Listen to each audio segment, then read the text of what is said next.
Hi అండి అందరికీ welcome to అమ్మో కిచెన్ వరల్డ్. అందరూ ఎలా ఉన్నారండి? నేనైతే చాలా బాగున్నానండి. మీరందరూ కూడా ఆరోగ్యంగా ఆనందంగా ఉండాలని ఆ భగవంతుని నేను మనస్ఫూర్తిగా కోరుకుంటున్నానండి. ఈరోజు మన వ్యూవర్స్ కోసం నేను simple and tasty tomato bath ఏ విధంగా చేసుకోవాలి, అలాగే దీనికి కావాల్సిన ఇంగ్రీడియంట్స్ ఏంటో చూపిద్దామని చెప్పి ఇలా మీ ముందుకు వచ్చానండి. మరెందుకండి ఆలస్యం, వీడియోలోకి వెళ్ళిపోదామండి. ఈ టమాటా బాత్ ఏ విధంగా చేసుకోవాలి, అలాగే దీనికి కావాల్సిన ఇంగ్రీడియంట్స్ ఏంటో చూసేద్దాం. చాలా సింపుల్గా 5 నిమిషాలలో రెడీ చేసేసుకోవచ్చండి. దీనికి కావాల్సిన ఇంగ్రీడియంట్స్: 1 గ్లాస్ గోధుమ రవ్వ, అలాగే సన్నగా పొడవుగా కట్ చేసి పెట్టుకున్న ఉల్లిపాయ ముక్కలు, అదేవిధంగా చిన్న పీసెస్లో కట్ చేసి పెట్టుకున్న పచ్చిమిరపకాయ ముక్కలు, అలాగే అల్లం ముక్కలు, తాలింపు కోసము జీలకర్ర, ఆవాలు, కొద్దిగా పచ్చిశనగపప్పు, అదేవిధంగా కొద్దిగా కరివేపాకు, చిన్న ముక్కలుగా కట్ చేసి పెట్టుకున్న బంగాళదుంప ముక్కలు, అదేవిధంగా క్యారెట్ ముక్కలు, అలాగే చిన్న పీసెస్లో కట్ చేసి పెట్టుకున్న టమాటా ముక్కలు, కొద్దిగా జీడిపప్పు ఆప్షనల్ అండి. అదేవిధంగా టేస్ట్కి సరిపడినంత సాల్ట్ని కూడా తీసుకోవాలి. ఇప్పుడు మనము పాన్ హీట్ అయిన తర్వాత ముందుగా గోధుమ రవ్వని పాన్లోకి వేసుకొని గ్యాస్ అనేది సిమ్లో పెట్టుకొని గోధుమ రవ్వ మాడిపోకుండా బ్రౌన్ కలర్ వచ్చే వరకు కూడా ఈ గోధుమ రవ్వను వేయించుకొని పక్కన పెట్టుకోవాలండి. ఇప్పుడు అదే పాన్లోకి కొద్దిగా ఆయిల్ వేసుకోవాలండి. ఆయిల్లోని మనం ముందుగా పక్కన పెట్టుకున్న జీడిపప్పును వేసి వేయించుకోవాలండి. నెయ్యి కూడా వేసుకొని వేయించుకోవచ్చు. ఇప్పుడు అదే ఆయిల్లోకి జీలకర్ర, ఆవాలు, పచ్చిశనగపప్పు వేసుకోవాలండి. దాని తర్వాత అల్లం ముక్కలను కూడా వేసేసుకోవాలి.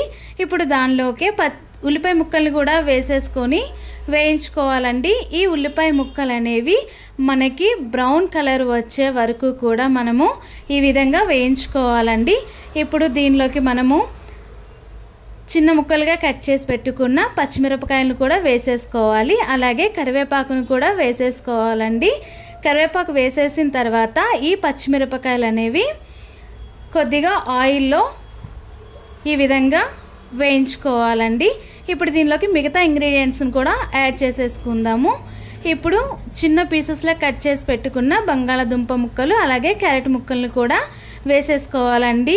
ఈ ముక్కలు అనేవి ఆయిల్లో ఒక 2 నిమిషాల పాటు మాడిపోకుండా ఈ విధంగా వేయించుకోవాలండి. ఒక 2 మినిట్స్ వేగిన తర్వాత దీనిలోకి మనము చిన్న ముక్కలుగా కట్ చేసి పెట్టుకున్న టమాటా ముక్కలను కూడా మనము వేసేసుకోవాలండి.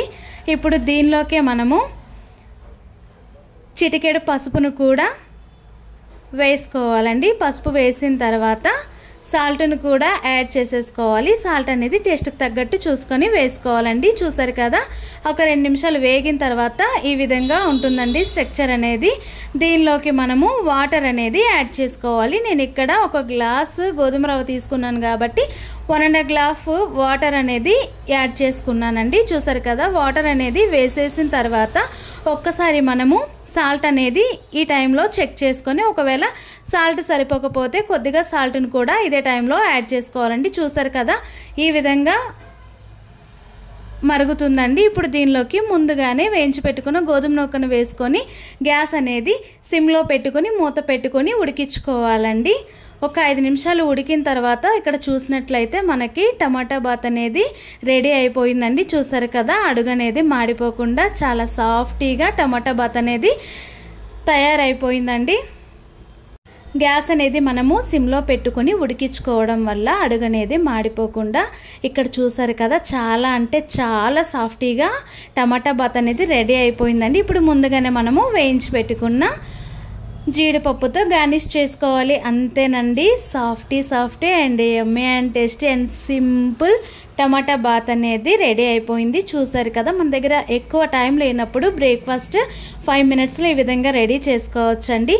నా వీడియోస్ మీరు ఫస్ట్ టైం కనుక చూసినట్లయితే లైక్ చేయండి, షేర్ చేయండి, సబ్స్క్రైబ్ చేసుకోండి. అలాగే మీకు ఏదైనా రెసిపీ తయారీ విధానం కావాలనుకున్నట్లయితే కామెంట్ సెక్షన్లో కామెంట్ చేయండి. మరెందుకండి ఆలస్యం, మీరు కూడా నాలా ట్రై చేసి ఎలా వచ్చిందో కామెంట్ సెక్షన్లో కామెంట్ చేయండి.